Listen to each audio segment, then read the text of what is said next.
You're listening to the Dr. Shoup Show, continuing the conversation day and night at dtsradio.com. Here's Dr. Randy Shoup. You've been selected for a mission of the utmost importance. What mission? Save the world.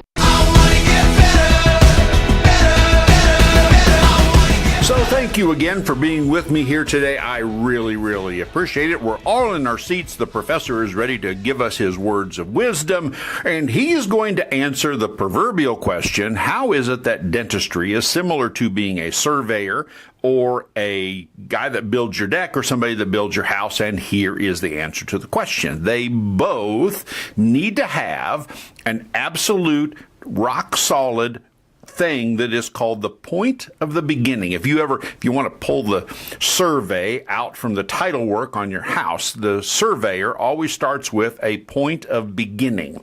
And that is an absolute positively known point on the face of the earth, and they know where this spot is, and then they measure your property from that spot. Dentistry has been very poor at doing that exact thing, same thing, starting with what's called the point of beginning. And here's what I mean. Let me ask you about this.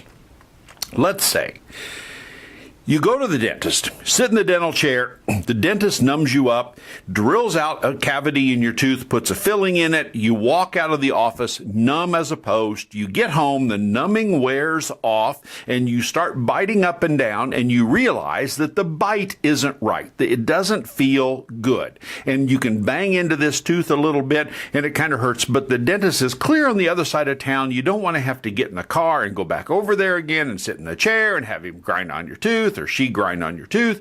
And so you simply put up with it. And after a day or two or three, it starts to get better. And you tell yourself, oh, I've kind of just ground the filling down a little bit, so it's starting to fit. That's one scenario. You go to the dentist, and the dentist puts a crown or cap on your tooth. Again, you're numb as a post. You go home. The crown doesn't fit very well, and you say, well, the bite's not quite right. You do the same thing. You ignore it. But after a period of time, you kind of start to get used to it. Now, here's what's happening every time that happens, is that your jaw realizes that as you bite up and down, you bang into the new filling that you have or the new crown that you have, and your brain says, I can't function like this. So it completely subliminally sends messages to the muscles that control your jaw that says, you know what, if you were to just kind of jack yourself to the side a little bit, if you were to kind of move around or kind of twist or something and contort in some method, you wouldn't hit on this tooth this way. So that's what your body does. You don't wear the filling away. They're too hard for that. You certainly don't wear down a crown or a cap because they're too hard for that. So your jaw simply adjusts little by little, filling after filling, year after year, crown after crown. Well, this one doesn't fit. Well, now that one doesn't fit. Well, the other one felt good before. Now it doesn't feel good.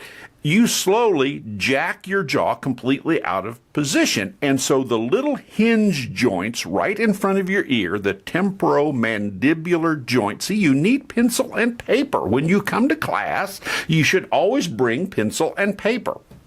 The TMJ, temporomandibular joint, starts to get out of position. If you've ever had a screen door, that when you opened the screen door, the hinges didn't line up right, and the door would kind of go cattywampus. Cattywampus is a term that it's a scientific term. Learned it from family years ago. Cattywampus, smidge, skosh, smidgen. These are all measurements. Hope you understand that. A dab is a little bit more than a skosh, and then a smidgen is a little more than a dab, but we'll get into that later. And then if you go to close the screen door, you have to kind of lift up on the door to get it to fit into the door frame correctly. That's what's happening to our jaw joints. So, patient comes to me about 2 weeks ago and says, I really need a lot of dental work done. My dentistry is falling apart and I need to start over. And I tell them, I said, let's play with your jaw here a little bit and see what's happening. Their jaw was so out of alignment with everything, I said, here's what we need to do. We need to use a little appliance that I can place in your mouth, and it will completely eradicate all of this misalignment stuff, and we can find out exactly where the starting point is that we need to use. And that was the key of what's called a KOIS, K-O-I-S, KOIS positioner, named after the guy that really kind of adapted it. Mostly his name's John Kois. He's a dentist, really great guy. I've known him for a long time up in the Seattle, Washington area. And these things used to be called Lucia jigs or alignment jigs or whatever, and he fancied them up and named them after himself, and we call them Kois positioners. But here's what this thing does.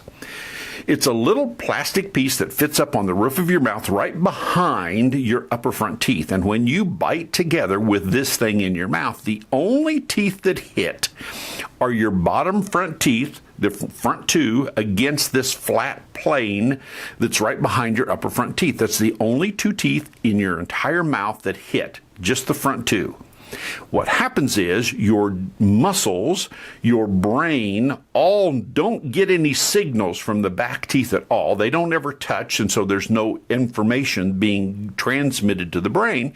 So they all say, okay, I've got nothing going on. Let's just turn off. Let's just shut down. Let's just all relax. And what happens is when all of these muscles finally relax, the jaw joints, one on each side, right in front of your ears, simply start to go seat themselves properly. And so your jaw then, with this little plastic thing in, your jaw seats itself and it goes back to the point of beginning. It goes back to home. It goes back into home base.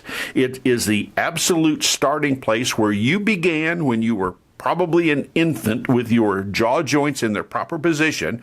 And over the years, dentists putting fillings in, teeth moving around has jacked your jaw joints out of position to where they hang now like that cattywampus screen door. So what we do is we take the hinges away, we take all the interference away and let your jaw seat. If you are contemplating having a dentist restore more than one tooth, if you need a bridge, for example, if you are having a couple of implants done, if you're having the upper right side, upper left side, lower left, lower right, if you're having a grouping of teeth done, if you are having your front teeth restored, absolutely, positively, you want your dentist to start with making sure your jaw is aligned correctly. Because if it isn't, what happens is you tend to grind your teeth to get these interferences out of the way. It gives you headaches because the muscles get really tired. You tear up your dental work. Have any of you ever had dental work put in? You've had it in there for a while and then it breaks. You clunk a piece off of it, or 6 months later, hey, the crown that you put on came off. All of those things are red flags that should tell the dentist that this patient's jaw is not in harmony, not lined up correctly, and so the bite is off, way the heck off. So I would tell you that the majority of the time, probably 60-70% of the time, when we have patients that come in and need to have a lot of dental work done, we absolutely start with a KOIS positioner, and it is what allows us to read and see exactly how the bite should be. And what's remarkable is you put these little KOIS positioners in, and they're a diagnostic tool. They don't fix anything. They just tell you things. They don't make anything better. They give you information. The patients will come back and go, I want to keep this thing. I want it forever because when it's in there, my jaw feels good, my bite, everything feels good. When I take it out, my teeth don't fit together, my jaw hurts, and I get headaches. Can I keep this little gadget? And I said, yeah, sure, it's yours. You paid for it, you can have it. But I said, we'll ultimately get you to where the teeth line up with your jaw, and voila, lo and behold, you don't have pain anymore when you bite on your regular teeth. So, if you're contemplating any sort of extensive dental work, be absolutely sure you have a conversation with your dentist about the fact that I would really like to make sure my jaw is lined up square with what you're going to be making for me in terms of teeth. I'd like a coist positioner. I promise you, your end result will be order of magnitude better than if you would have skipped it. You're listening to the Dr. Shoup Show. Exclusive insider info, audio, and video is online now at ddsradio.com.